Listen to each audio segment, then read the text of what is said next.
Ladies and gentlemen, it's a pleasure to see so many of you here tonight, and it is a great honour for me as Chief Executive to welcome the First Minister and the Cabinet to Dumfries and Galloway. We are all very and rightly proud of our area, our region, and of our vibrant and vocal communities, and I'm sure that you'll do well on the vocal side tonight in questioning the Cabinet on the important matters that affect Dumfries and Galloway.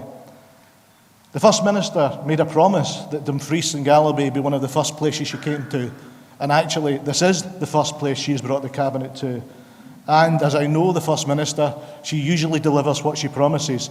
So on behalf of Dumfries and Galloway, I would like to introduce the First Minister and the Cabinet of Scotland.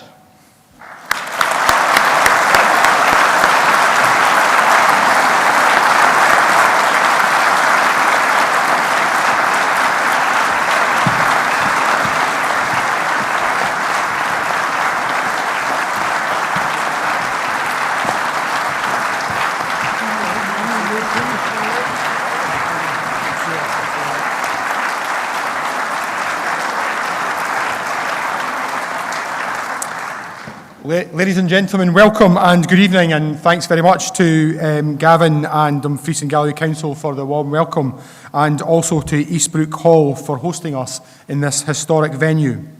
My Cabinet colleagues and I are delighted to be here in Dumfries for this first of our series of Cabinet meetings to be held in 2015 out with Edinburgh.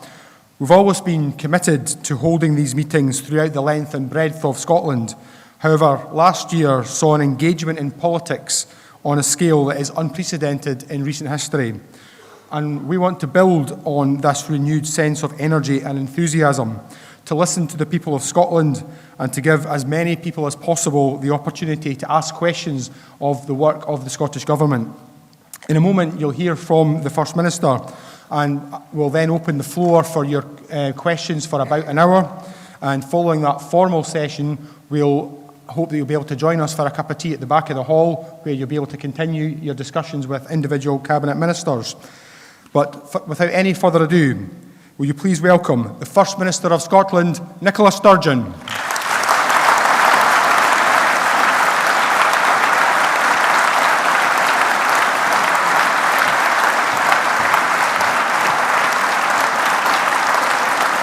Thank you very much indeed.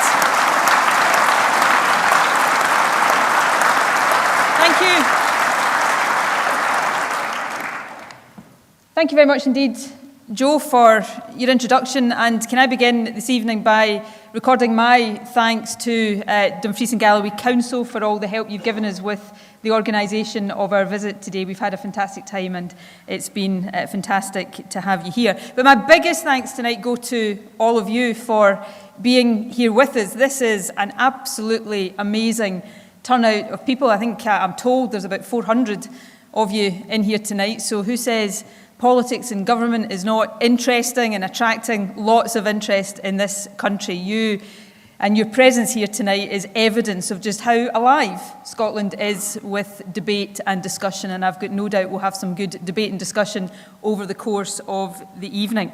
I have to say, this hall is becoming a little bit like a home from home for me. This is the third Q&A session I've done in this hall in the space of less than a year. So it's really, really good to be back. The last time I was here was just before Christmas, towards the end of last year, just before I became First Minister. And on that occasion, I made a promise to the people who were gathered here in this hall that night that I would bring the entire Cabinet to Dumfries with me early in 2015. So I know it's not always fashionable, but tonight you have a real live example of a politician keeping her promise, because that is what our presence here tonight signifies.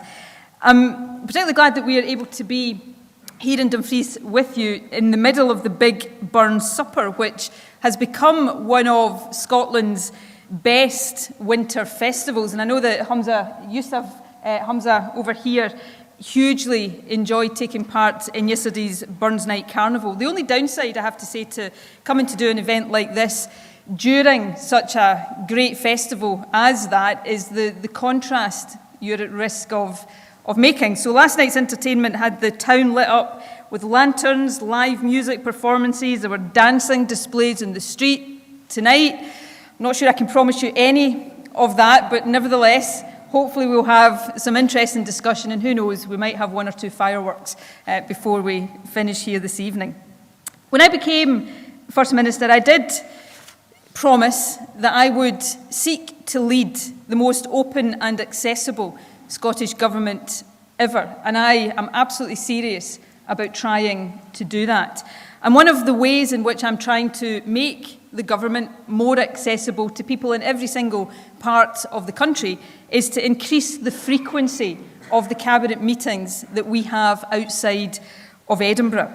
And I think that's important because by getting outside of Edinburgh to come into different parts of the country, it gives us the opportunity to hear directly from you, and we will do that tonight, but it also gives you the opportunity to put us on the spot and to make sure that you get the chance to raise with ministers the issues that are important to you, the issues that you think we should be giving our attention to.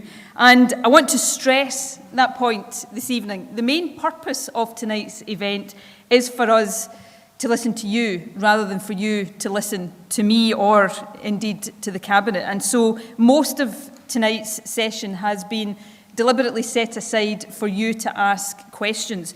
And you can ask absolutely anything you want. We don't vet your questions in advance. There's not a list of things you're allowed to ask about and a list of things you're not allowed to ask about. This is your session. So whatever it is you want to ask, feel free to ask it, no matter how difficult that is. That's why we're here. There may be some things you ask tonight that we don't have the answer to tonight. If that's the case, then we will give an undertaking to get back to you as quickly as possible. And if there are things that you maybe want to ask, but you don't want to ask in front of everybody else, there'll be some time at the end where you can buttonhole myself, or preferably one of my colleagues, and ask the point that you came here to ask. But the key thing about tonight is that if there's something on your mind, if there's something that you rant and rave at the television about every time you see a government minister come on the television, tonight's your opportunity to rant and rave directly at them. As long as you do it reasonably politely, that will be absolutely fine. I'm not going to try tonight to cover all of the possible topics that might come up in the course of our discussion, but I did want to take the opportunity at the outset just to say a few words about what are the 2 key priorities for this government. And those 2 key priorities are these. Firstly, to do everything we can to make Scotland a fairer country. And secondly, to do everything we can to make Scotland a more prosperous economy. And for me, these 2 things go hand in hand. A key point I'll make here is that there doesn't need to be a trade-off or a tension between being a wealthy country and being a fair country. They actually reinforce each other, because by making Scotland more equal, by tackling some of the inequalities that exist in our country, we also help to make our country much more prosperous. And I'll demonstrate that just by mentioning a couple of the visits that I was able to undertake earlier on today in Dumfries. And I should say, between us, all of the ministers here have met with a number of local organisations and made a wide range of visits over the course of the day. John Swinney, for example, visited Bibliographical Data Services, which is a Dumfries company succeeding in international markets. Angela Constance visited the new St Michael's Primary School. Aileen MacLeod was looking at the planned flood defences at Whitesands, which I know is a matter of significant local interest. I went earlier this afternoon to Marchfield with Alec Neil to look at the new housing trust development there. It's a £9 million project which has built 69 new affordable homes, and the last one was just completed on Friday. And it's already a great success. Every single one of the 54 three-bedroomed homes has already been let, which I think underlines the need and the demand that there is for good quality housing of this nature. And the National Housing Trust is really quite interesting because it is an innovative way of financing new house building.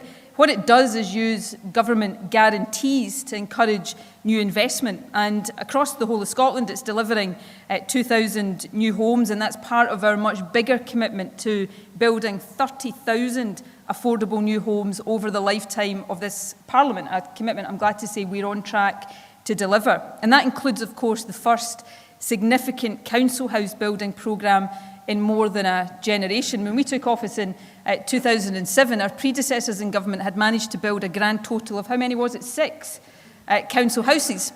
For some reason that I'm not entirely sure about, they all happened to be in Shetland. So council house building across the rest of the country had ground to a halt. And one of the big achievements of this government that I'm very proud of is that we have started a new generation of council house building. And that is important because people need good quality houses to live in. And new housing is good for communities, and we know that's the case, but it comes back to this point I was making about fairness and prosperity going hand in hand. When you're building new houses, you're not just providing homes for people to live in, you're also giving work to the construction sector, providing jobs for people to do. So it's one of these examples of an investment that brings social benefits while also delivering jobs and growth and an economic boost as well. And these are the kind of things as a government we're really keen to do more of. I also had the opportunity with John Swinney earlier this morning, in fact, to visit Curry European Transport, which is, as you'll all know, located just outside of Dumfries. They operate more than 700 trucks and trailers, and they sell their services to companies right across Western Europe. Now, if you look at a company like Curry, the main reason they've been successful is the expertise and commitment of the people who work for them. But like a lot of businesses, there have been times when they've benefited from help and advice, and they've received support at times from Scottish Manufacturing Service and from Scottish Enterprise, and that's helped them as a company in areas like marketing, use of IT, and reducing the environmental impact of their business. And that help and support they've had has contributed to their success. And Curry, I should say, are just one of 150 companies across Dumfries and Galloway who've benefited from Scottish Enterprise support in the last year. Again, government helping businesses so that businesses can help grow the local economy and deliver social benefits to the people who live in areas like this. As a government, we're helping businesses in many other ways as well. We've established here in Scotland the most competitive business tax system in the whole of the UK. You know, we've got a package of rates relief for businesses that's worth more than £600 million to companies across Scotland.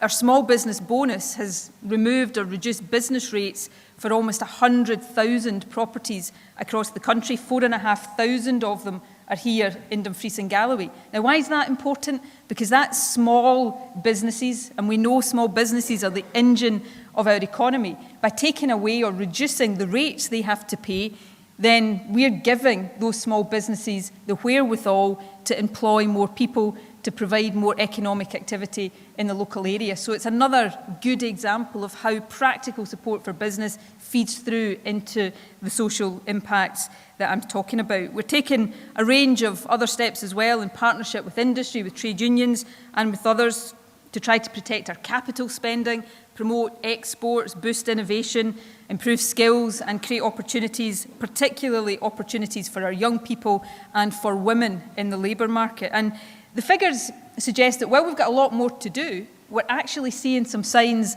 of real success.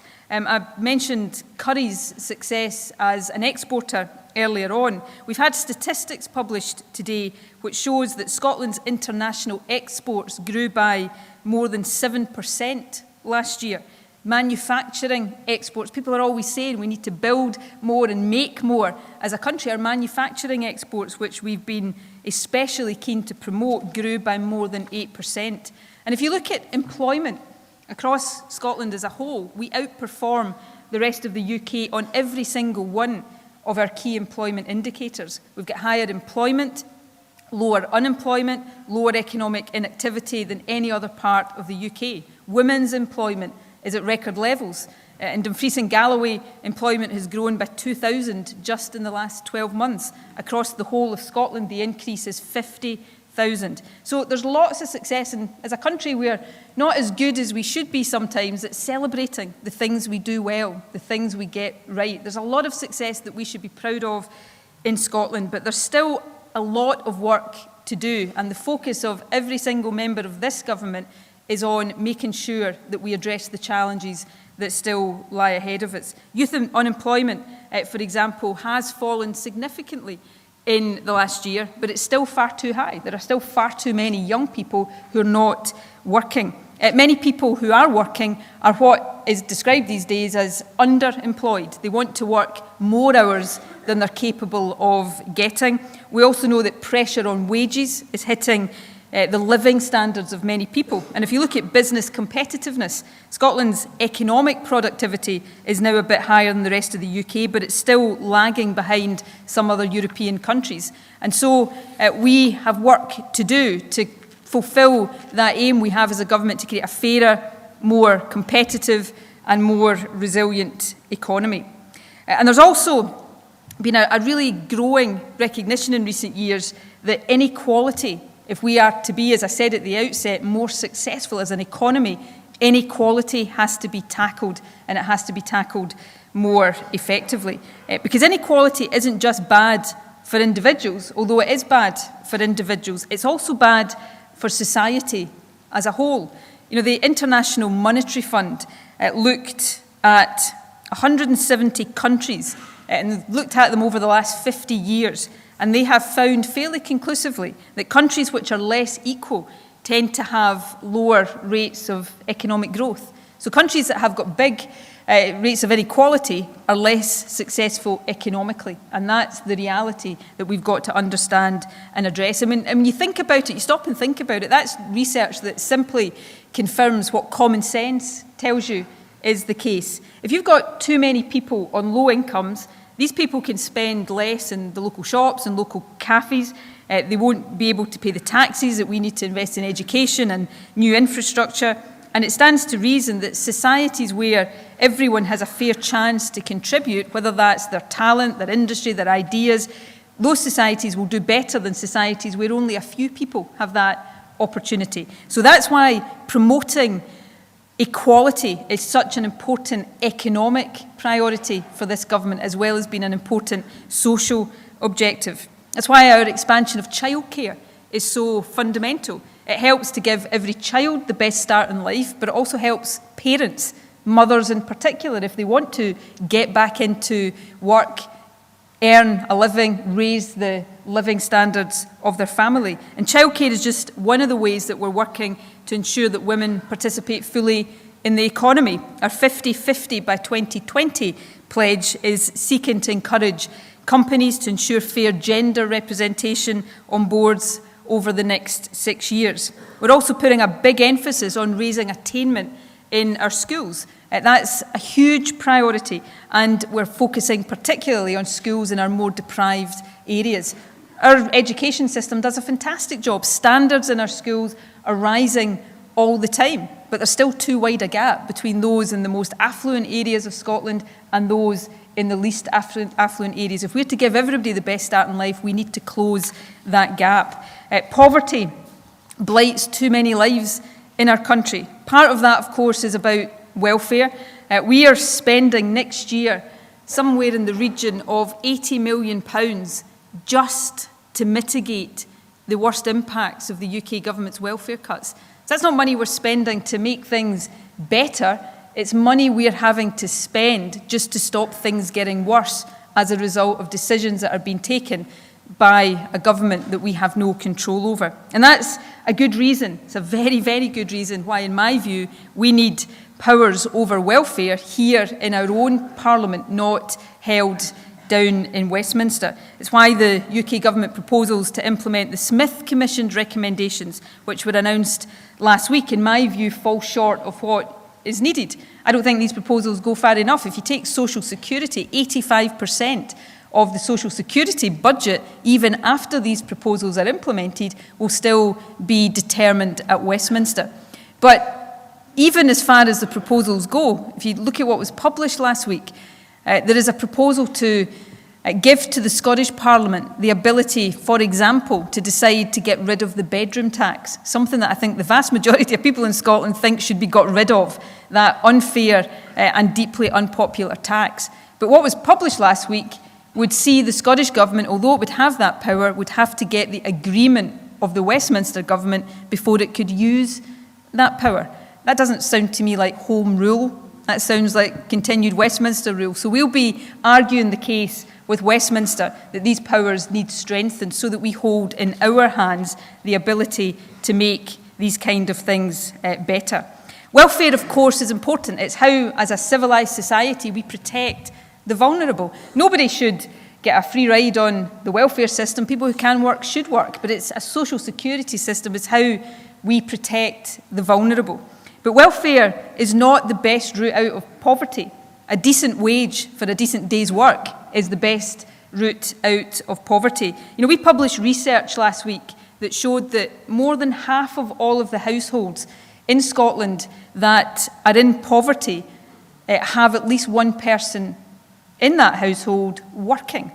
So the rise in in-work poverty in this country is a scandal, and we need to do more to tackle it. That's why the Scottish Government is putting such a big emphasis on the living wage. The living wage makes sure that employees earn, as it will be, at least £7.85 an hour rather than the £6.50 minimum wage. And we've put fair work at the heart of all of our economic agenda. Rosanna Cunningham is the new Cabinet Secretary for Fair Work, and that underlines how committed we are to making sure that people go out and work hard, then they get treated fairly by their employers and they earn a decent wage so that they can lift their families out of poverty.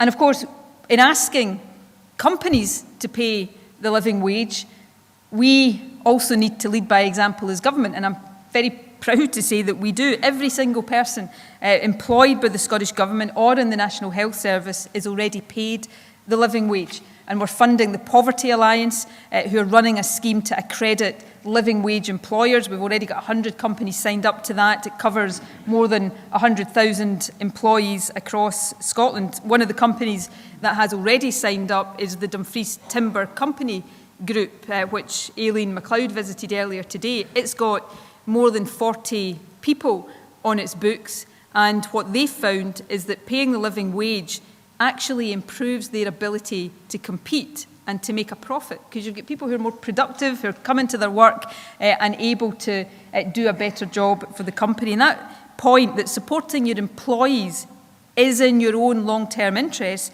is something which thousands of companies across Scotland are already recognising. And the government is committed to building on that and to making sure we forge a partnership with business to create a stronger economy and a fairer society. So that's where we come from as a government. As we'll hear, I'm sure, tonight, as we go through the question and answer session, we don't get everything right as a government. There will be things you think we should be doing that we're not. There will no doubt be things we are doing that you think we shouldn't be doing.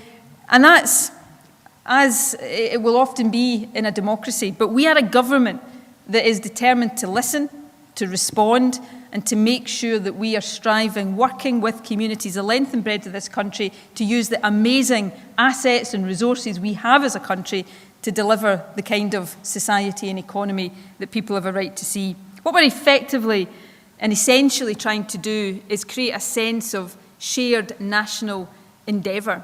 You know, Scotland is a relatively small country, and you know, sometimes there can be downsides in being a small country, not very many to be perfectly honest, but the massive upside is that it's easier for all of us to pull together and work together in pursuit of the objectives that we set. And one of the fantastic things about the referendum campaign last year was, I think, the way in which it encouraged all of us to think about, to consider, to debate, to discuss the kind of country we want Scotland to be.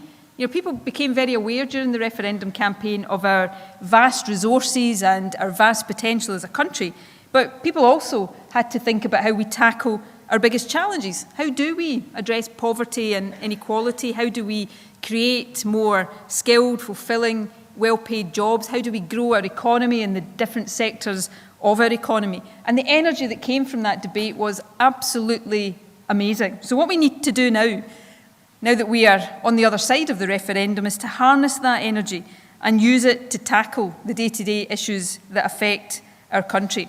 Tonight, what I've tried to do is to set out some of the steps that government is taking but we want to hear the views of organisations, of businesses, of individuals right across the country, because every single one of us has got a contribution to make to making this country an even better place to live in and to work in than it already is. So that's the purpose of this evening's event. I am delighted to see so many people here this evening.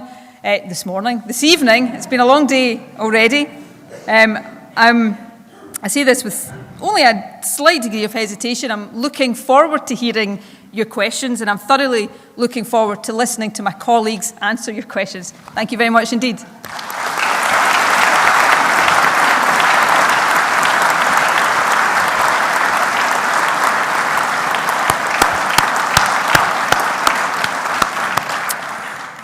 Thank you, First Minister. We'll now move on to the questions. I'll take questions in batches of 3. We've also received a number of questions on Twitter, and for the first time we have some questions that we've received on Facebook and from members of the public who haven't been able to turn up today. So we'll try and include a few of them as well. Now, we normally have more questions than we have time available, so I urge you not to be shy, and we'll try and get as many questions in as we can. But if we don't get around to asking your question, don't worry, there's forms on all the chairs. So if we haven't managed to ask your question, then if you write it on the form and put it in the box at the back of the hall, then you will get a written reply to every question. So let's make a start. Can I ask you to raise your hands if you have a question and wait for the microphone to reach you? And if you could please give your name before asking your question. So right at the very back, at the left, there, yep, and the gentleman here, the second row, and the gentleman there, yep. My name's Lorna Sharp and I live near Annan, and my question that I want to ask is, I had assumed that the Scottish Government were anti-nuclear, and so I'm wondering what the position is on dumping intermediate level nuclear waste at Chapel Cross, which is currently being decommissioned, as I'm sure you know. Okay, my name's Stuart Clement, I'm from Langham. The fact that the Chilcot report is not going to be published until after the election, to me, is an absolute disgrace to the men and women who were killed fighting for this country. It's also a disgrace to the thousands of innocent Iraqi men, women and children that died. If the Chilcot report indicates that Blair lied, will the Scottish Government do everything it can to report him to The Hague for war crimes? Okay, John Dowson, I live in Dumfries High Street and I'm a retailer in Dumfries High Street, and I want to see the economic regeneration of Dumfries and Galloway. The Council is currently preparing a scheme for flood prevention, and I know that one of your ministers, I think, was down visiting that. What I would like you to do is to ask your officials to have a really good hard look at that scheme. It's going to end up costing you in excess of £10 million, because 80% of the funding will have to come from yourselves in order for the Council to do it. Now, I would like to save you that £10 million and you go and spend it on poverty or some of the good things you just talked about. We think the Council has really not understood the will of the people in Dumfries. If we think they've come up with a scheme that is not right for Dumfries, it will destroy our river, it's over the top, and it's just not what we want. There are thousands of people signing a petition now in Dumfries against this scheme, including some of the property owners whose properties are flooded. They don't even want it. So we would like you to ask your officials to go back and tell the Council to get involved themselves in a proper community engagement exercise with the community, because so far it's been a terrible failure. Thank you.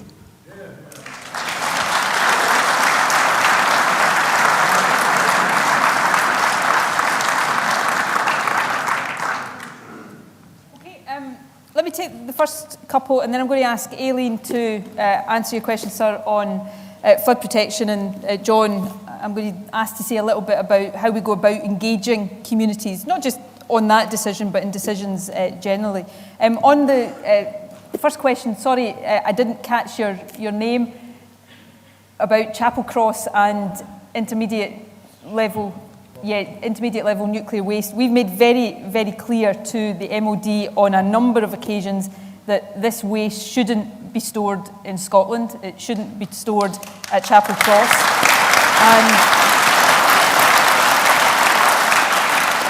And we'll continue to make that case, and I'll be able to now say that from the representative sample of the local community here, we've clearly got a lot of support for that position. Stuart, your question about the Chilcot report.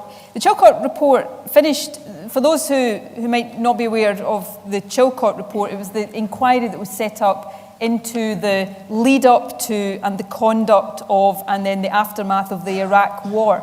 It finished taking evidence in 2012, it was set up in 2009, finished taking evidence in 2012, I think, and it's still not published. And we've been calling for it to be published before the general election in May, so that people, before they vote or are asked to vote for MPs who might have voted for the Iraq War, people have got a right to know the answers to the questions that many people still have about the conduct of that war all these years on. Unfortunately, it looks as if that report is not going to be published before the general election, which I think is absolutely scandalous. We've got a debate in the Scottish Parliament on Thursday of this week where I hope we get a unanimous vote in the Scottish Parliament that says this should be looked at again and the report should come forward. In terms of your specific question, I'm not going to preempt what that report might say, but I'm a great believer in people being held to account for their actions in government, and if this report has got lessons for anybody in a senior position who was taking decisions over the Iraq War, then clearly there will be a need for accountability over that. Aileen, do you want to respond to the gentleman's comments about the flood protection scheme, and then I'll hand over to John? Yeah, can I just first of all say thank you very much to the gentleman that's raised the concerns about the Council's proposed scheme. That obviously I was down the White Sands today and I had a chance to have a look at myself. I've got one of the pamphlets that the Council gave me. Obviously it is a Council consultation. I'm very keen to see what's being proposed, but I will obviously ask officials to make sure that we have a proper look at the scheme when it comes forward, and I do take on board the concerns that are being raised, and obviously the petition as well, so I will be very much looking forward to seeing the detail around that, and also in terms of all the concerns that are being raised by people in Dumfries itself. So I do thank you very much for raising that with me, and I will take that on board and I will speak with officials. Could I just pick up one of the points the First Minister made about the aftermath of the referendum and what it leaves for us all? What the referendum said to us all is that people want to be involved in shaping the future of their country. And whether people voted yes or no in the referendum, they wanted to be involved in shaping the future of their country. And that relates very directly to our communities. People want, probably even more so, to be involved in shaping the future and the decisions that happen within their communities.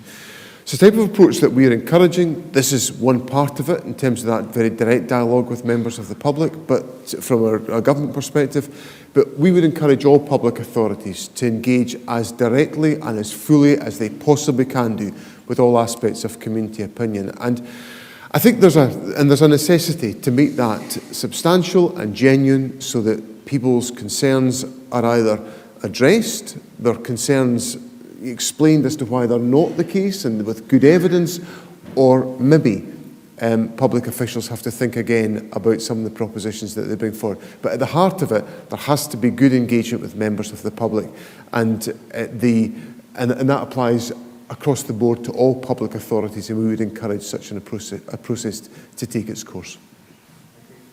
Okay, hands up again.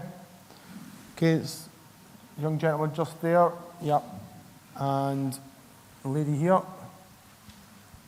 And one more. Somebody over here? No? Okay, the gentleman there. Yep. Hi there. My name's Jamie, and I live in one of the houses that you came to visit today. Just a wee bit of feedback. That's a really brilliant scheme, and it's been an absolute godsend for myself, my wife, and my two baby boys. So thank you for that. It was a bit surreal seeing you walk by my front window, actually. Well, I didn't know what to do, but it certainly injected a bit of excitement into Homes Under the Hammer.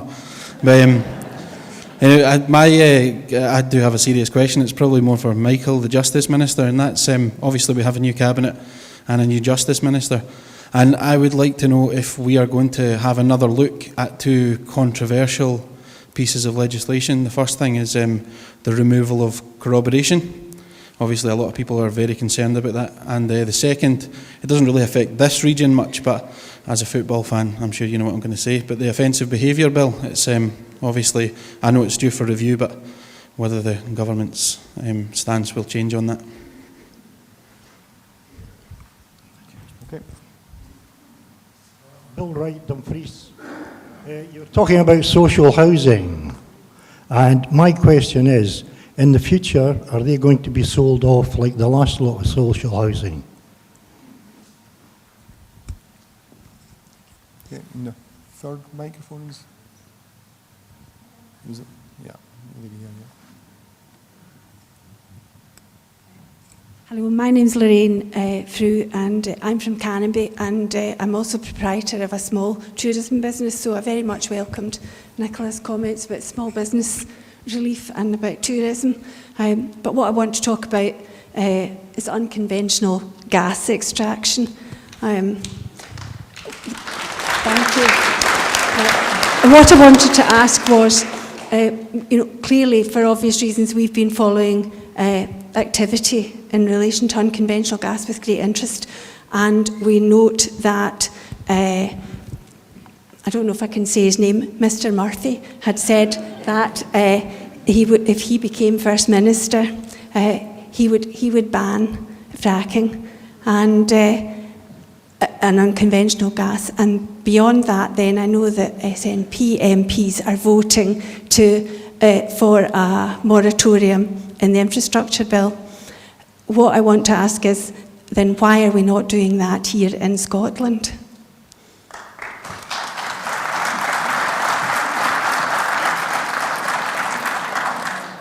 Right. Jamie, firstly, I'm delighted you like your new house, and the next time I'm in the area, I'll definitely be calling in for a cup of tea now that I know you're there. I'm going to ask Michael to take your questions on corroboration and the Offensive Behaviour at Football Act. Michael, of course, as a new Justice Secretary, has been making some announcements today, showing that he's a Justice Secretary that is prepared to listen and change course where he thinks that's the right thing to do. Alec, do you want to take the question about social housing? And then I'm going to say a word or two about fracking, although Alec, as the Planning Minister, might want to add something at the end of that as well. So, Michael. Okay, Jamie, on the issue around corroboration, one of the things that happened when the Criminal Justice Bill, which is still presently in the Scottish Parliament for consideration, was being looked at in its first stage, was there was a decision made to look at the issue of corroboration in greater detail, given some of the concerns that have been raised by various stakeholders. So in order to consider these in greater detail, Lord Bonamy, a High Court judge, along with a whole range of different experts from the legal field and beyond, are considering what further safeguards would be necessary post the removal of corroboration. And the decision I've made since I became Cabinet Secretary for Justice is to allow Lord Bonamy and the group that he's established to consider this issue, and once they've passed a report to us, which should be in April of this year, I'll then come to a decision on what I think is the best approach for us to go forward around the whole issue of corroboration. What I don't want to do at this particular stage is to preempt the outcome of Lord Bonamy and his group's consideration of this matter, because I think it would be disrespectful to him and the team who are considering it. But what I can give you an assurance of is that the findings from Lord Bonamy will be considered in great detail, and then we as a government will come to a decision on the approach we are going to take around corroboration and any further safeguards or issues that we want to take forward as part of the Criminal Justice Bill in the Scottish Parliament. On your second point regarding the Offensive Behaviour in Football Act, as you'll be aware, part of the provisions within that Act is that there's a requirement for it to be reviewed. That work is presently being carried out at the present time. It has to take place over the course of 2 football seasons. It's been undertaken by a group of researchers and they will provide us with the outcome of their review work at the end of this particular football season. And again, once we have received their report, I'll then have an opportunity to consider what further measures we may take as a government. But it's important that we allow that process to be taken forward before we come to any final decision. So in both of those areas, you can be assured that we will consider these matters in great detail at the particular point when we have got the individual reports relating to both the points. You'll remember that Nicola said during her speech in the last year of the last administration before we came to power, there was a total of 6 council houses built in Scotland, all of them in Shetland. The main reason why council stopped building houses was because of the right to buy legislation. Because if they built the houses, they were then sold off, and the council and therefore the other rent payers lost out as a result of that.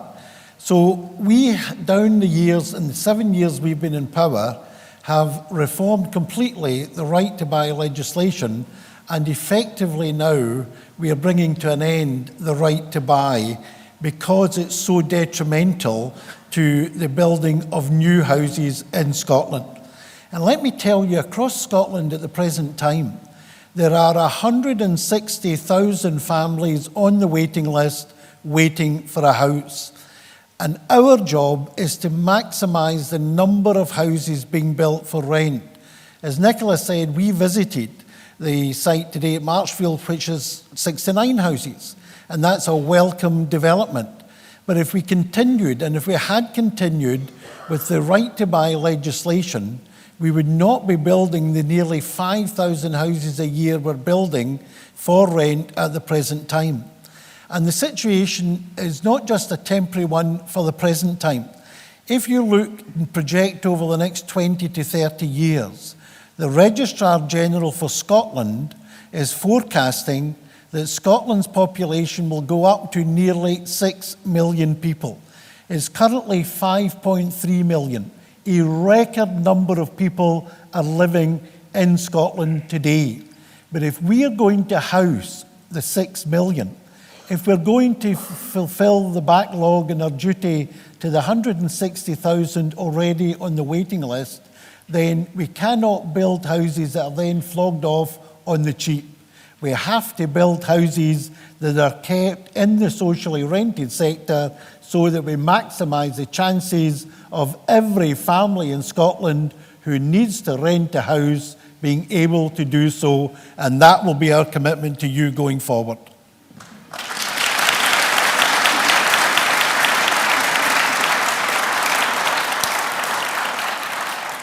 Okay, let me take just a couple of moments to address the issue of unconventional gas extraction, fracking, as it tends to be known as. A couple of general points firstly, and then I'll go into some of the detailed issues that we're dealing with. Firstly, I absolutely recognise and in many respects share the concerns that many of you will have about fracking, concerns about the impact that it will have on local communities, concerns about the impact on the environment, concerns about the potential impact it might have on people's health. These are big concerns, and they are concerns that can't just be brushed aside. We've taken, therefore, a very different approach to fracking than the UK government. The UK government's taken a very gung-ho approach, which appears to be, regardless of the concerns the public have, we've just got to go at full steam ahead with this. That is not the approach the Scottish Government has taken, and it's not the approach the Scottish Government will take. We are taking, and will continue to take, a very, very cautious approach, and one that we base on evidence. Now, in terms of the current position over who controls what in terms of the decision-making around fracking, right now, the decisions about whether a company gets given a licence to frack these are not powers we hold yet in the Scottish Government. These are decisions that are taken at Westminster, although there is a proposal under the Smith Commission to transfer those powers to the Scottish Government for onshore licensing. And I welcome that, and I want to see those powers transferred as quickly as possible. In terms of the things the Westminster Government, though, is responsible for just now, what we've been arguing for is, firstly, and we've been successful in this first argument, the proposal that the Westminster Government made in the context of the infrastructure bill to allow companies to do drilling under people's houses without the people who live in the house having any right to object to that. We said that was an outrageous proposal and shouldn't be allowed to go ahead. And we've prevailed on that. Westminster is now not proposing to apply that legislation in Scotland. We've also said to the UK Government that we don't want them to grant any more licences for fracking because we think those decisions should be for Scottish governments once that power is transferred. They shouldn't go ahead and make decisions. And on that basis, we also tonight in the House of Commons, and the vote has now passed, SNP MPs in the House of Commons voted for a moratorium on fracking.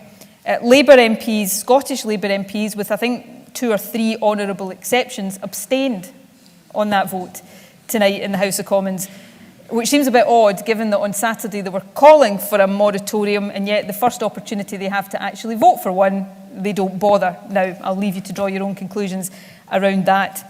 So that's the position we've taken on the things that are still the responsibility of the Westminster Government.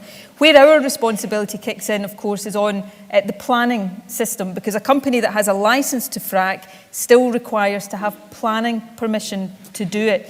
Now, again, we've taken a very precautionary approach. We've already toughened up planning guidance. We've introduced for the first time the concept of buffer zones. We've also been looking at environmental regulation, which is already quite robust, but we've been looking at how that might be made even more robust still. And we want to go further with that precautionary approach. Now, I'm going to pause here slightly, and I know this will frustrate you, but I'll get into trouble if I don't. The Energy Minister in the Scottish Government will make a statement to Parliament, to the Scottish Parliament, on Wednesday of this week. And in that statement, we'll set out what further measures we think need to be taken to strengthen that cautious and precautionary approach. Now, because he's making that statement to Parliament, we have to inform Parliament of that first, and I'm not at liberty to go into the detail of what will be in that statement. Suffice to say, I think when you hear that, though, you will see that in the Scottish Government, you have a government that is not just maintaining, but is strengthening that cautious approach. Because in my view, while you shouldn't, in life ever close your mind to new technologies, concerns about community impact and concerns about the environment and concerns about health have to be given due prominence and can't just be brushed aside. And as long as the Scottish Government, and for the things the Scottish Government is in charge of, these concerns will not be brushed aside, and that's a guarantee I can give you. Do you want to add anything? Okay. Gentleman here, and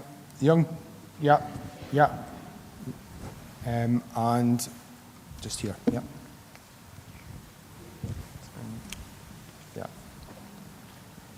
Thank you, Mr. Chairman. I was very anxious there that the whole issue would be passed by with a curt comment from the Cabinet. I'm deeply concerned about the criminalisation of Celtic supporters. It's an issue and a problem that was created by the Cabinet sitting here this evening. And therefore, for a pat comment like, we're looking into it, just doesn't wear. What in fact is happening is that thousands of people in Scotland are being turned into outlaws.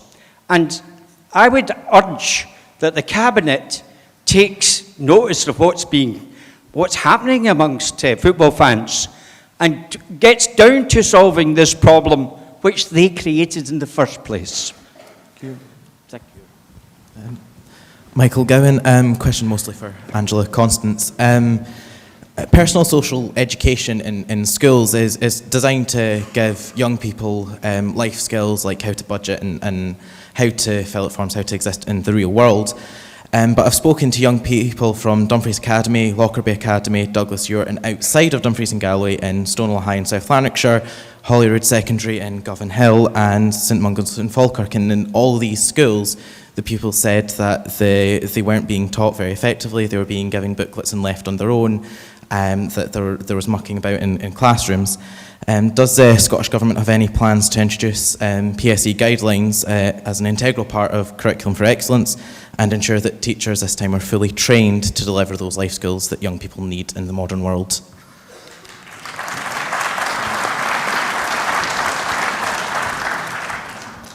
Good evening, my name's Ruth Phoenix.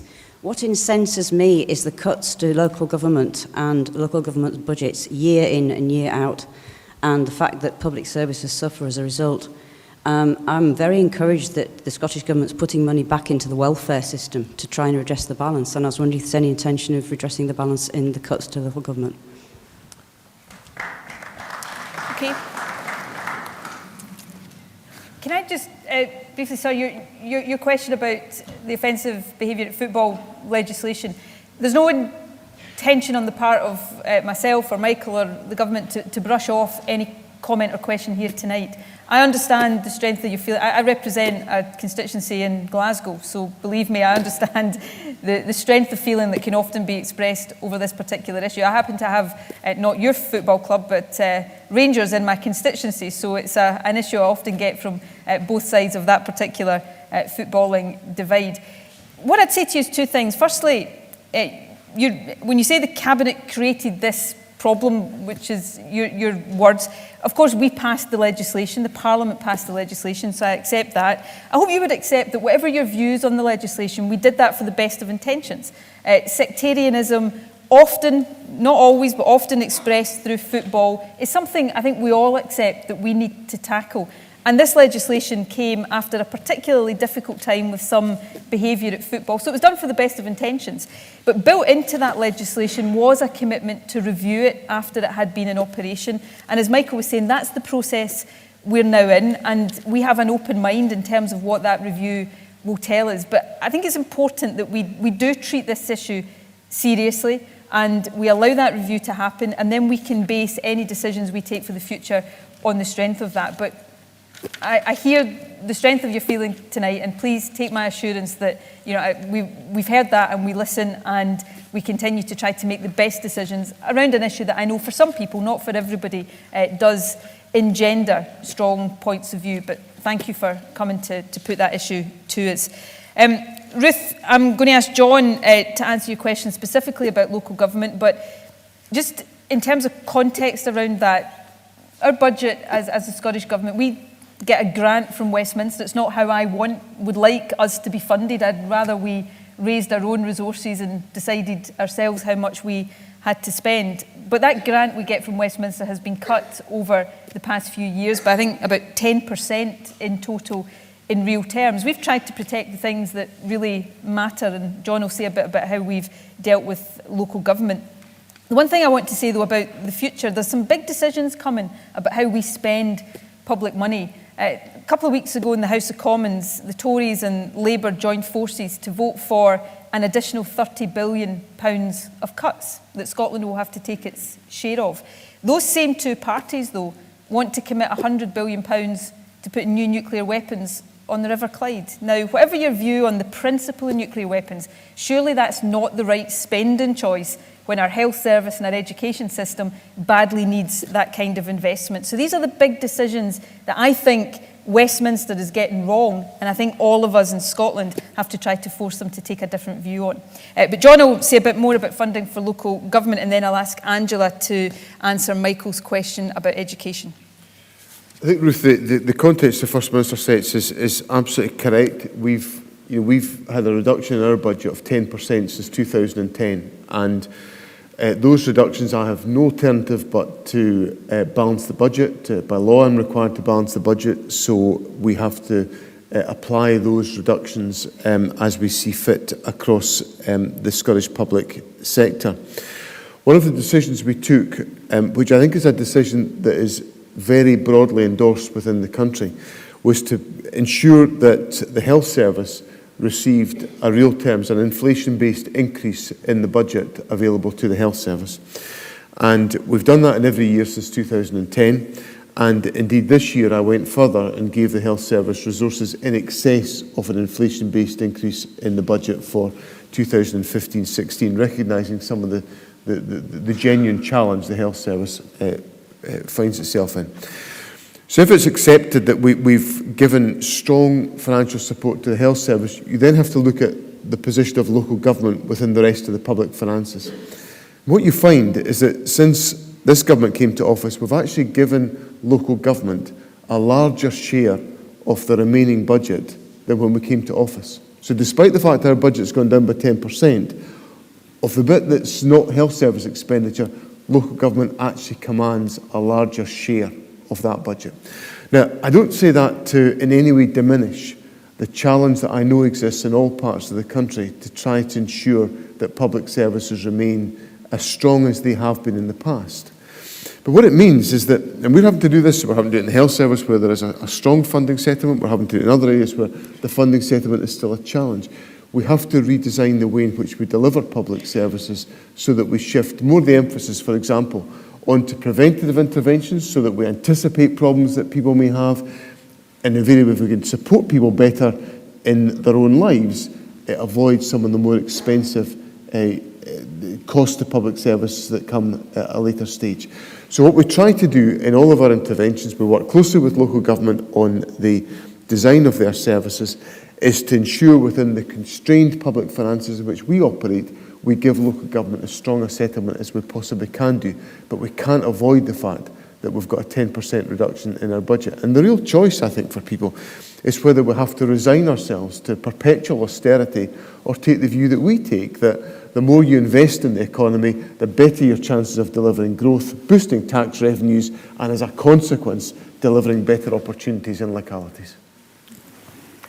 Okay, thank you very much, Michael, for that question. You will often hear politicians like myself and the First Minister talk a lot about improving attainment, closing the gap between those children from the least and most disadvantaged backgrounds in terms of exam results. And all of that is vitally, vitally important to improving the life chances of our children and young people. But what our curriculum, the Curriculum for Excellence, is actually about something that's bigger and broader than exam results, although I'm not stepping back from the importance of academic attainment. But everything in our education system should be about preparing young people for life, learning and work. And part of that, as well as things like literacy and numeracy, has to be about health and well-being. And that's about ensuring that young people have the right building blocks so that they can progress through their life, look after themselves, but also engage appropriately with other people. So as a government, we do issue guidance on various aspects of the curriculum. One of the strengths of the Scottish education system is that politicians like me don't sit in their office and interfere directly with what is taught in a classroom. That is for professional teachers, and we invest in the training and continuous professional development and leadership of teachers. But in all of that, the voice of young people is absolutely crucial. And we do, as I said, issue guidance on aspects of the curriculum that is around relationship health and things like parenthood, and the acknowledgement that none of these issues are easy. They're not always easy to teach or indeed to talk about. So the government does issue guidance, and we consult with various stakeholders, including parents, young people, teachers and local authorities. But one thing I'm absolutely clear about in terms of our education system is that our young people have to be the absolute central focus, and we must, at every twist and turn, listen to the voices of young people to ensure that what we're teaching and how we're teaching and how we're supporting young people to become the adults that they aspire to be, that we're doing that in a way that engages with them and indeed is effective. So thank you very much. I'm sure we won't always get it right every time, Michael, but I'm more than happy to be engaging with individual young people, and indeed the government routinely engages with Young Scot, the Scottish Youth Parliament, and throughout the course of this year we'll be having many events called the Children's Summit, and that's about ensuring that we listen to the voices of our children and our young people. Okay, once again. Okay, gentleman here, lady here, and the young man right next to you. How is it going to make Scotland more prosperous to wreck our scenery, our beautiful scenery, with hideous wind turbines? And how is it going to create a more equal society by showering a few greedy lairds with money and also a few foreign developers? Rabbi Burns called the Duke of Queensberry a reptile for cutting a few oak trees. I don't like to think of the word he had used to describe you lot.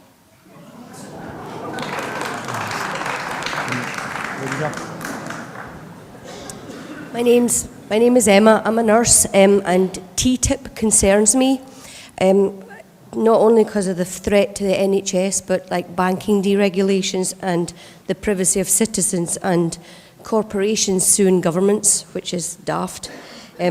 How protected are we here in Scotland from the negative effects of TTIP?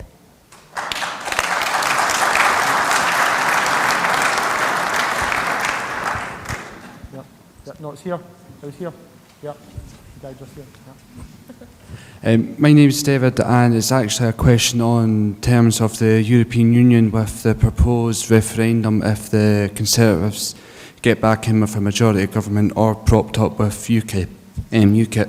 My concern is that a lot of people may not realise if Scotland is forced to leave the EU by a majority vote in England to leave, that puts the Scottish Parliament at risk of being disestablished by UKIP.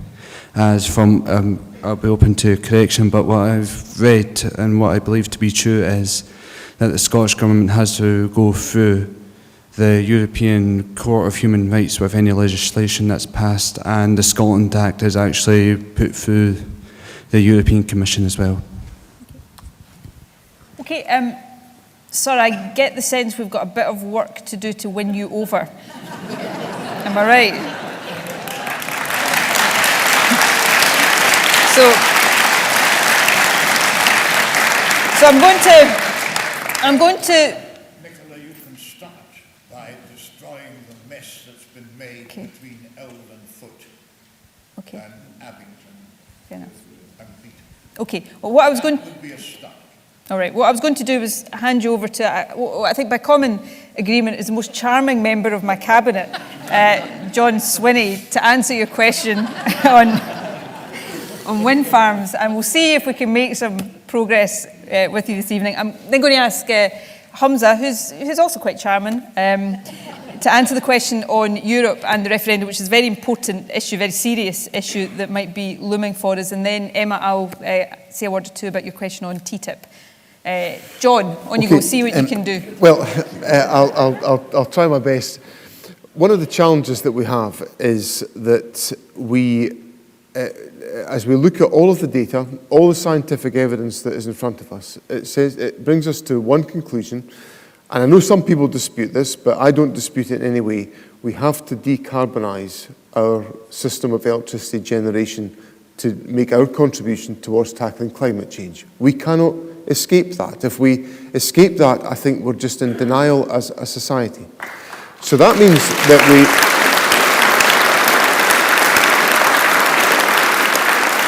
and you know, I represent rural Perthshire. I live in an area which is already increasingly affected by climate change. At a simple level, a skiing season that used to go on in Glenshee for month after month after month is now a much smaller window than it used to be in the past. The incidence of river flooding and community flooding is much more extensive in our society. So we have to tackle these issues. One of the ways in which we do that is by shifting our electricity generation towards renewable sources.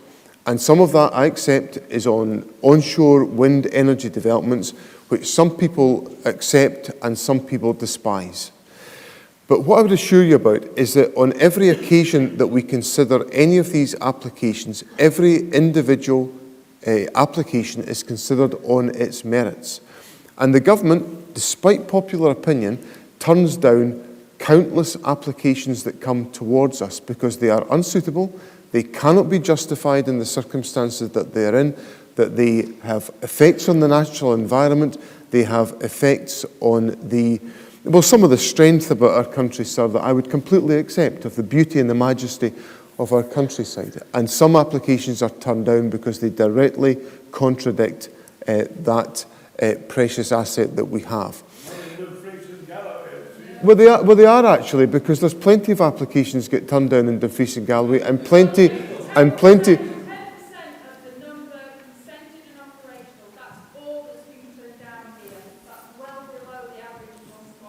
Well, but I'm simply making the point that across the country there are plenty of applications turned down by the government and plenty of applications approved by the government, but they are all judged on their individual merits.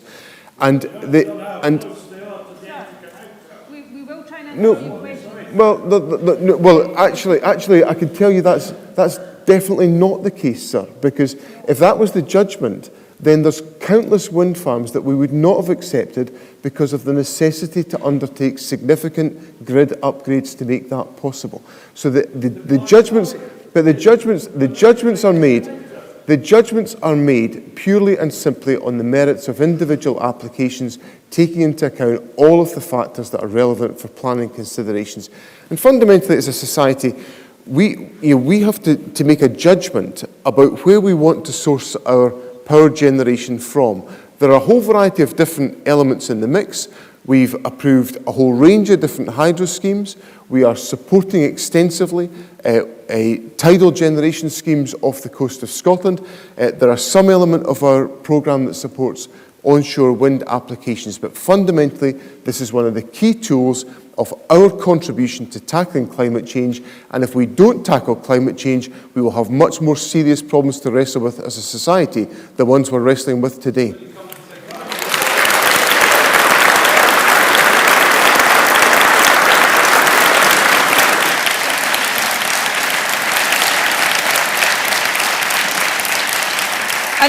I know there's... Look, sir, I know there's a lot of strong feeling about this issue. No, if you want to ask a question, what I'm asking you to do is put your hand up, because there's lots of people here who want to ask questions. I'm going to go through the remaining questions in this slot. If people want to go back to this issue in future questions, we're not going to stop you doing that. But if people start shouting out, then it's not fair to others who've got other questions that they want to ask.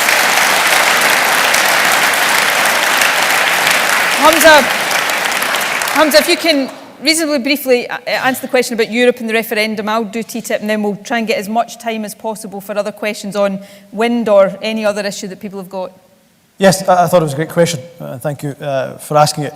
You know, as a party and as a government, we believe, of course, Europe needs reform. I've not come across a single member state that doesn't believe Europe needs reform. We need to bring Europe closer to our citizens. But let's not kid ourselves. There's a great benefit of being part of the European Union. Hundreds of millions of people, a free market, tens of millions of businesses that we get access to. And yes, there are issues with free movement, and we look at how we can ensure that we do something about that. But don't be under any illusion. For every Polish plumber that comes to Scotland, there's a Scottish pensioner sunning themselves in the Costa del Sol. So, you know, it's a two-way process, and it works well two ways for us. What we don't want to do is force that reform of Europe with a gun to Europe's head with the in-out referendum. That's dangerous. In 2017, if there is a referendum, or perhaps even earlier if UKIP get a number of seats, I hope they don't, but if they do get a number of seats in the general election, if they force that EU referendum be of no doubt at all, we will be arguing vehemently that Scotland, and indeed the rest of the United Kingdom, should stay within the European Union. That is why the First Minister put forward a very eminently sensible suggestion. We've spent this last couple of years in a referendum debate being told that Scotland is part of a family of nations, has an equal voice with the other parts of the United Kingdom. Therefore, we're reasonably asking that if we are an equal voice, then we shouldn't be in a position or outvoted by a larger part of the United Kingdom. Therefore, if Scotland votes to stay in the European Union, which current polls would indicate that it would, it shouldn't be forced out of the European Union if other parts of the UK vote to leave. I think that's a very, very sensible position. And let me just finish on this point, that when it comes to UKIP, there's two things that political parties can do when faced with a threat of kind of xenophobic parties, anti-immigration parties. We've seen in Germany that the government has come strongly down against them. Germany's Angela Merkel saying that these these xenophobic parties are not welcome in Germany. The German president being very strong, saying we're all Germans, it doesn't matter what your religion, what your race and what your background is. I wish the UK government and other Westminster parties would take that example. Instead of pandering or conforming to UKIP, they should be doing the exact opposite. They should be challenging. And every single one of us has a duty to make sure that we show up these charlatans for what they are.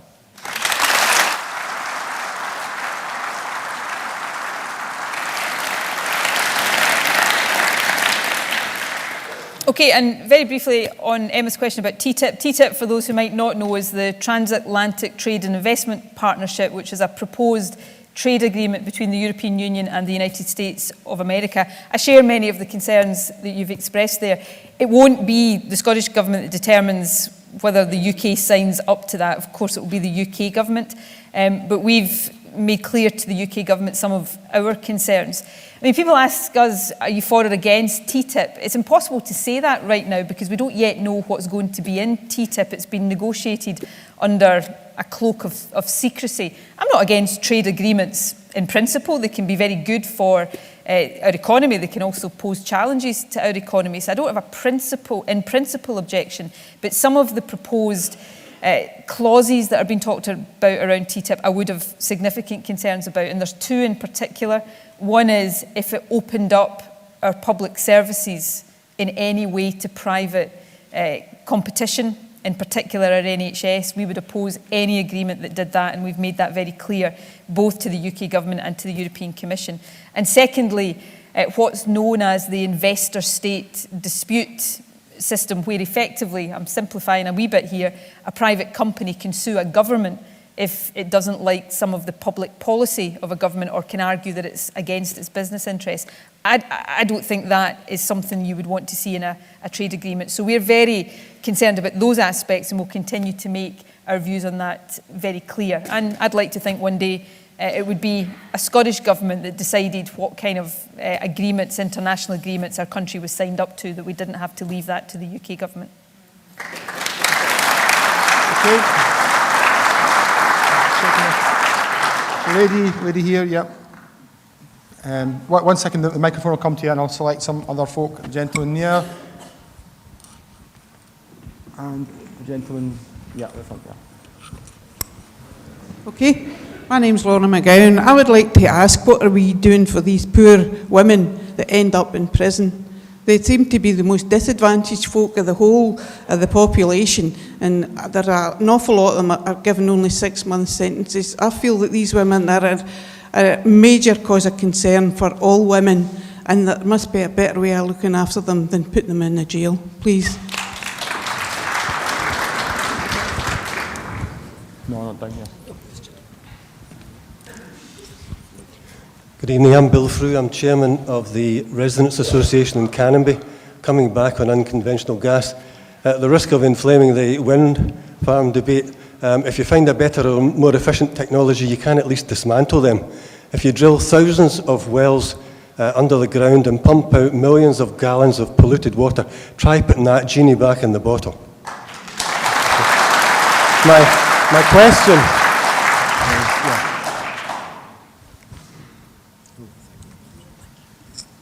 Thank you very much. My name's David Slater. I've actually, go back to flooding for a few seconds. I've collected thousands of signatures in the last few weeks about people don't want this particular type of build in our town. What I would really like to ask, is there only one proposal, why is there only one proposal on the table, sorry? As there is, there's much better systems out there and there is at less cost, but these thousands of people are not being listened to. It's this democracy, and if you build that, you will block a river off and really hurt our town badly. Okay.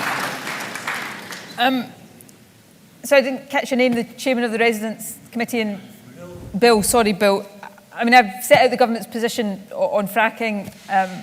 I hope you took from that some of the concerns we have that would mirror the concerns you have. Particular position in Canopy, Alec Neil might want to say something. It's currently subject, of course, to an investigation by the Public Services Ombudsman, which limits what we are able to say about the particular issue, but hopefully some of my more general comments. Very briefly, there's been an independent expert panel of industry experts, with environmentalists and public health specialists.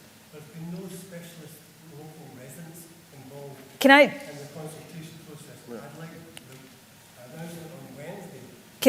Well, I was going to say to you, can you just watch this space in terms of what we might have more to say around on Wednesday? Believe me, it's frustrating for us not to be able to talk about a statement we're going to give, but we'll get hauled over the coals by the presiding officer of the Scottish Parliament if we do, so you wouldn't want to get me into trouble, would you? You probably would, actually. He certainly would. Anyway, David, I think Aileen probably covered the point about flooding, but she may want to say just a quick word or two more about it. Aileen, do you want to cover that? And then I'll ask Michael to deal with the women's prisoner issue.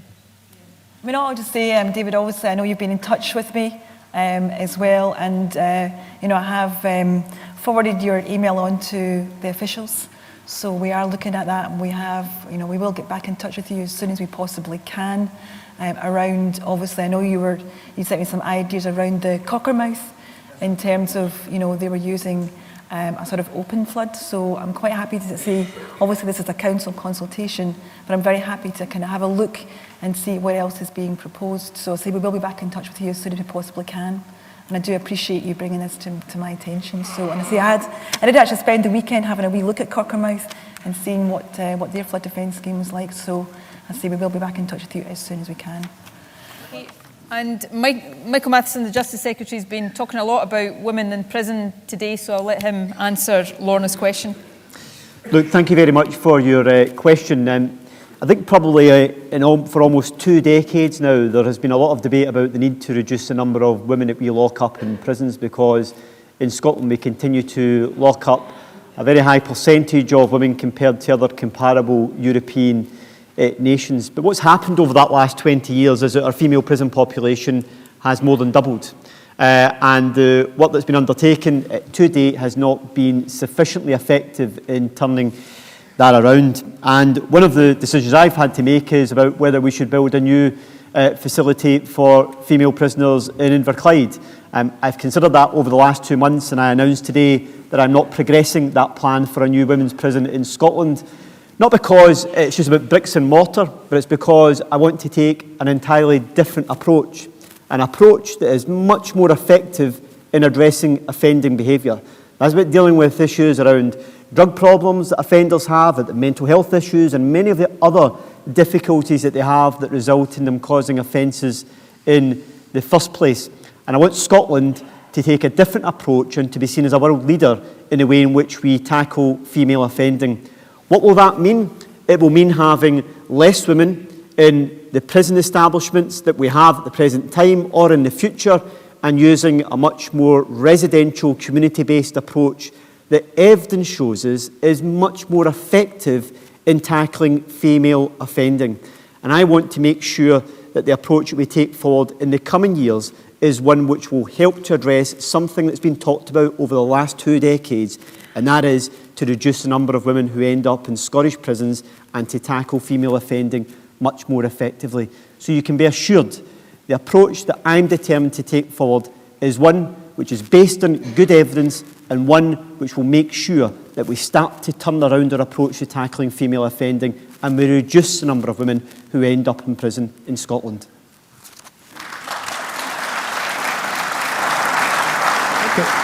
Okay, time is almost against us, so I'll take one last round of questions. Take the gentleman there, yep, and the lady in pink, yep, and the gentleman here. Why don't you take? Let's take one from there. Take 2 from over there. Let's do 5 in the last round. Okay, so who had their hand up over here? Okay, one from there. Yeah. So the gentleman here first then. Ian Kemp from Borg. I'm interested in what you're saying about inequality and the economic implications. There's been no mention of rural versus town or city inequality, and I'm interested in what you might be looking to do to prevent the things which have been done with Scottish Government money in the past, which seems to increase that, such as rural broadband going into towns and cities before actually going into the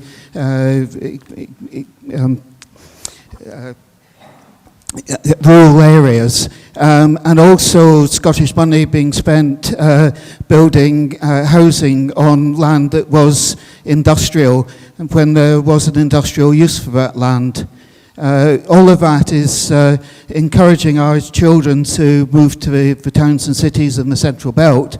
That money on the housing could have been used to renovate dilapidated houses in rural areas, which could equally have, housed the people that need housing.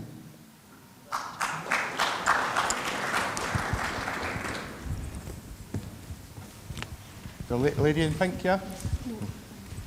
She's passed the Hello. mic to me. No, the lady in pink. I've passed it to the gentleman, oh, okay. If you don't mind. My name's Hamish Wilson. The following facts give rise to our question. Ecotricity, which is based in the Cotswolds, an area of outstanding natural beauty where there are no turbines, are proposing a highly inappropriate scheme named California in the Galloway Hills Regional Scenic Area and overlooking Britain's largest local nature reserve, Wigtown Bay. This, despite failed attempts by other companies to implement a wind farm in this specific area and serious concerns raised by the RSPB, Scottish Natural Heritage and Historic Scotland. Not only that, Dumfries and Galloway Council has already unanimously rejected plans for the Met Mast, a necessary precursor to California. So the question is, given Dumfries and Galloway is inundated with inappropriate wind farm planning applications, why isn't a clearer message being sent by the Scottish Government to English renewable energy companies that the whole of Scotland is not up for grabs? Here. No, here first. Right. Here first. And then you're getting the last word. Are you sure you're coming near? You're getting the last word. Hello, my name's Grant Ferguson. I was a Conservative candidate against Willie Kofi. I'm now an SNP member. I'd like to end on a positive. I'd like to end on a positive to say to the Cabinet that the reason that I switched to SNP is because I was very impressed with the last few Scottish governments, and knowing with the constraints that they have and the one hand tied behind their back until we get more power, or even complete independence, that I think they do a fantastic and sterling job. But my question to the Cabinet is that when can we go back for either another referendum or some other way of getting complete independence? I think the no voters regret what they've done.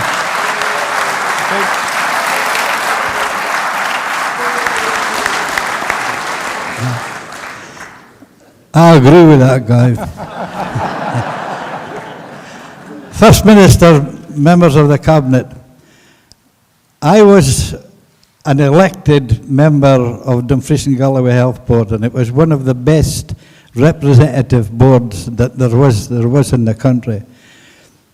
And about 4 years ago, we started the concept of health and social care, and the concept is excellent, but it is not working. It's causing bed blocking all the road back to A&E because there was nowhere to move the patients. And the reason is that the patients can't be released to go home because social care cannot provide quickly enough the package to let the people back home. And I would like the Cabinet to have another look at this.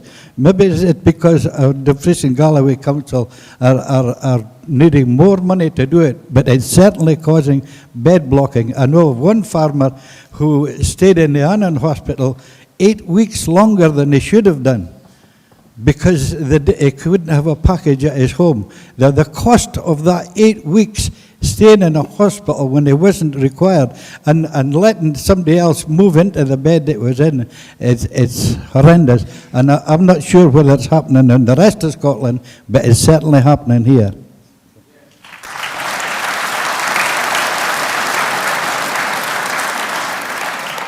Okay, I'm going to ask Alec Neil, Social Justice Secretary, to answer Ian's question about inequality, rural versus urban inequality. John, I'm going to ask you to deal with Hamish's question on planning and wind farms. Jamie Hepburn here today will take the question on health and look at integration and what we're doing to tackle delayed discharge. And then, Grant, I'll answer your question to round off. Who was first, Alec? Okay. Ian, can I say, first of all, I totally agree with you about the importance of rural poverty. But 1/3 of the people living in Scotland live in rural areas, remote rural areas, or in their island communities. And Dumfries and Galloway is very typical of the kind of problems that we have, because Dumfries and Galloway has the lowest wages of any comparable part of Scotland. And obviously, we know, particularly around areas like Wigton, there is quite severe rural poverty in this area, as indeed there is in the Western Isles and parts of Argyll and other parts of rural Scotland. So rural poverty is something that we are focusing in on, and in our social justice strategy, we will have more to say about what more we want to do to tackle rural poverty. But let me give you 2 examples of where we can make a difference.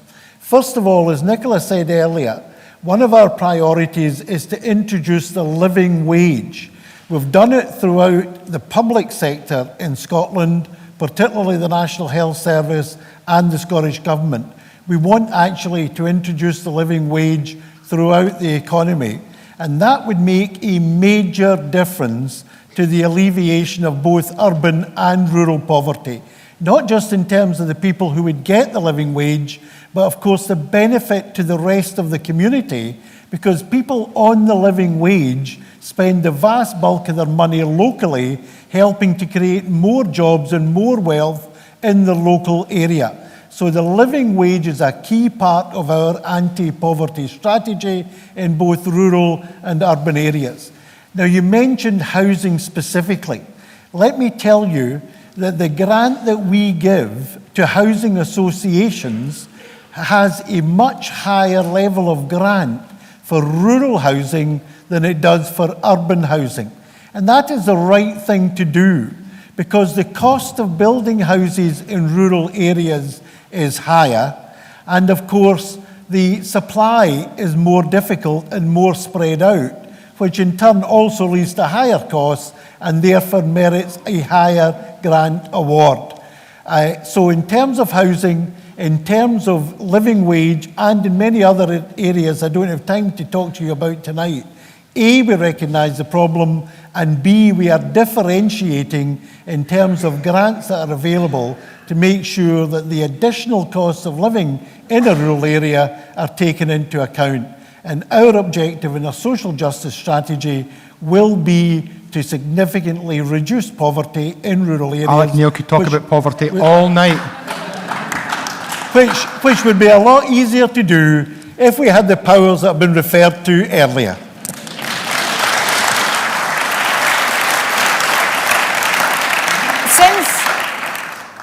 You should think yourself lucky. There's an in-joke in the Cabinet. Usually Alec Neil starts every speech with, "I've got 3 points to make." So he let you off with 2 tonight.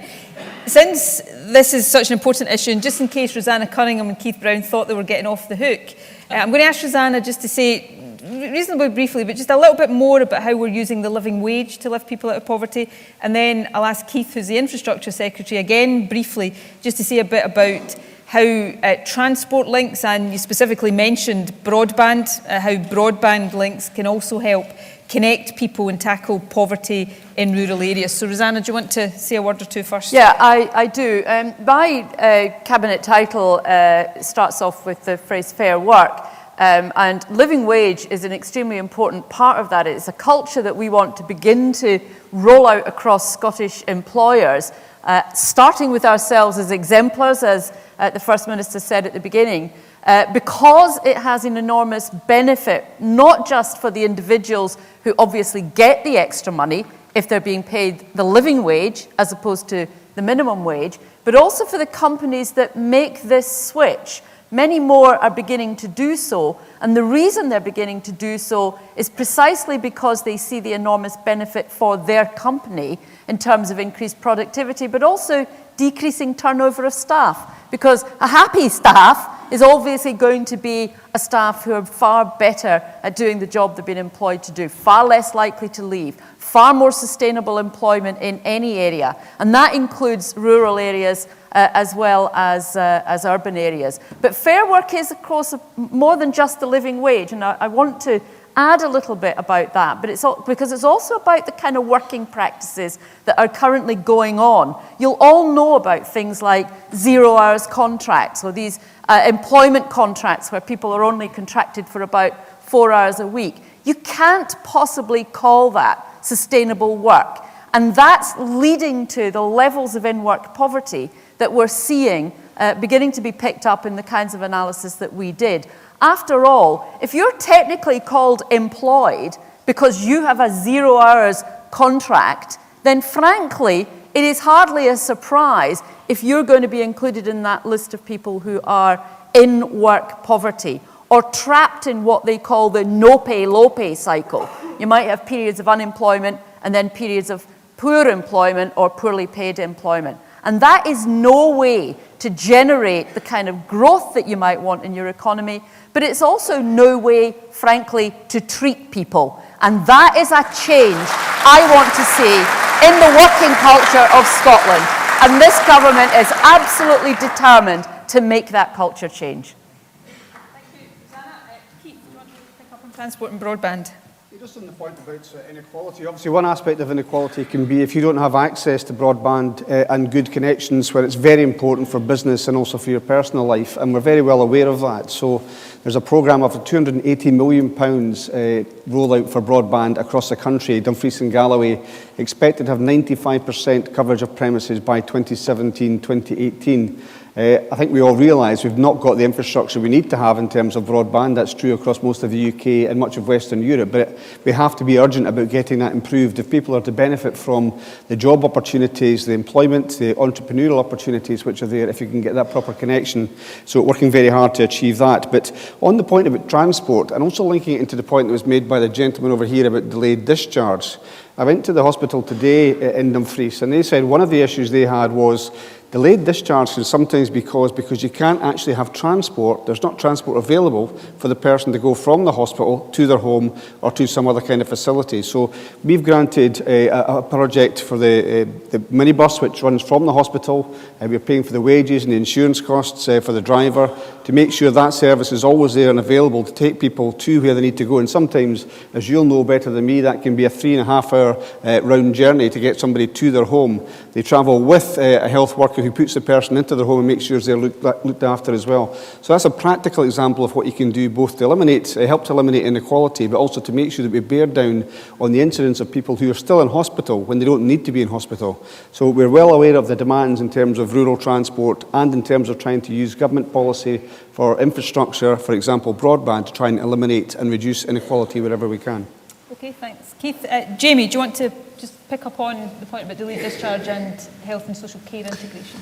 Yes, thank you, First Minister. I didn't catch the gentleman's name who asked the question, but I thank him for it because it's given me a question to answer right at the end, so thank you for that. I mean, obviously these are two important and interlinked areas in terms of health and social care integration. That's something the Parliament has legislated for, and work is ongoing there. For me, it just speaks of a common sense approach. I think it makes sense for those who have responsibility for caring for people in a health setting and those who have responsibility for caring for people in a community setting or at home are working more closely together. So that work is ongoing. The integration boards have to prepare plans for their work on the ground, and that will come back to the Scottish Government. So that work is ongoing. Certainly is the expectation that will help improve health and social care generally, but certainly in relation to the other important area that the gentleman touched on, which is delayed discharge. And let me recognise that as, of course, a social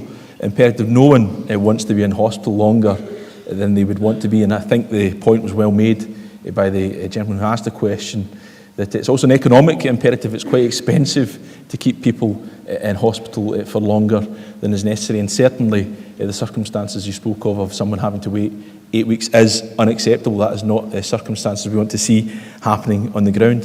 This is an important area for the Scottish Government. There's been funding already announced to try and alleviate some of the problems in relation to delayed discharge. Normally, after the Christmas period, you see a bit of a spike in relation to delayed discharge. Actually, this year, the numbers are remaining fairly stable, so there's obviously the work that's ongoing is having some effect. But of course, we want to see more. There's been funding of £100 million announced for the future, and more crucially than that, in the funding, there is now a 72-hour standard for discharging someone once they've been clinically assessed as ready to leave hospital. That obviously is a difficult commitment to reach in many circumstances, but nonetheless it's one we're determined to see achieved. That involves us working with local authorities because they have to provide some of the care settings for people once they're discharged from hospitals, and also working with health boards. But I can tell you everyone is very much up for that challenge. We recognise it's very important indeed. We're doing better this year and we hope to do better in the future, but thank you for the question. Okay, thanks Jamie. And John, can you answer Hamish's question? On Mr Wilson's question, when we published Scottish Planning Policy, the Scottish Planning Policy Review in June of 2014, we strengthened many of the criteria around the approach to the judgments and designations around wind farms. That's had an effect in a whole variety of different scenarios. Obviously, I come back to the point I made earlier on, judgments will be made on a case-by-case basis, application by application, in the consideration of those criteria. But we looked at the issues that have been raised about designations, about putting in place a framework that would provide ever more clarity about what was a suitable site and what was an unsuitable site. That was published in the planning policy last June, and of course we will continue to look at any of the issues that are raised about that as we apply that policy to particular determinations. Okay, and Grant, firstly welcome to the SNP. Very nice to have you on board. We've had a massive upsurge in members since the referendum, but I should say we're not full up, if anybody hasn't made that decision yet. On the question of will there be another referendum, when that might be, I mean, let me put my cards on the table. I'd like Scotland to be independent tomorrow. I'd like it to be independent today, but we've just had a referendum. People voted. People did not vote by majority for Scotland to become independent, and I respect that decision. No matter how strongly I believe in independence and how strongly I want Scotland to be independent, I can't impose another referendum on people. There'll be another referendum when enough people in Scotland want that to happen and vote for it. There would have to be a commitment in a manifesto that people then voted for in a Scottish Parliament election. And for the SNP, we'll take our decisions in that in due course, and then it will be up to people to decide whether they want to vote for that manifesto or not. And of course, Scotland will become independent when, in a referendum, a majority of people vote for that. If there is another referendum, I hope there will be. I believe there will be. Do I think Scotland will vote yes on that occasion? Yes, I do. I think there are people who voted no last year. Not everybody, but there are some people who, if they had that choice again, would take a different decision. But these things are driven by democracy. They're not driven by politicians or governments. They're driven by what the people of Scotland want, and that is absolutely as it should be. In the meantime, my strong view is that whether we voted yes or no last year, we've now got to come together as a country and actually demand that the promises that were made to us in the referendum are delivered. Because there were some big promises made about more powers coming to our Parliament, and at the moment, I don't think those promises are being lived up to in terms of the detail of what's been proposed. So we've got an opportunity in a couple of months' time as one country to say to Westminster, you made those promises, now deliver them. And I think that should be our immediate short-term priority.